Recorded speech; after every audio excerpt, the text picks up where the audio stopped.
तुमसर तालुक्यातील नाकाडोंगरी परिसरातील नरसिंहराव मैदानात भव्य हिंदू समाज संमेलन मोठ्या उत्साहात पार पडले। या कार्यक्रमाला परिसरातील हिंदू बांधव आणि भगिनींची मोठ्या संख्येने उपस्थिती होती। कार्यक्रमाची सुरुवात संगीतमय भजनानं झाली। त्यानंतर सांस्कृतिक कार्यक्रमांनी उपस्थितांचं मन जिंकलं।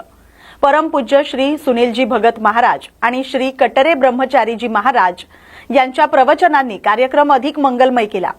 हभप श्री लीलाधरजी महाराज, हभप श्री मोहनजी महाराज आणि हभप महाराज रामूजी रोडकर यांची विशेष उपस्थिती होती।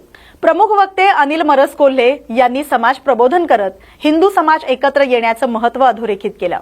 संध्याकाळी संगीतमय भजन, सांस्कृतिक कार्यक्रम, गौमाता पूजन, स्वागत गीत आणि समाज प्रबोधनासह कार्यक्रम रात्रभर भारत माता आरती आणि स्नेहभोजनानं सांगता झाली।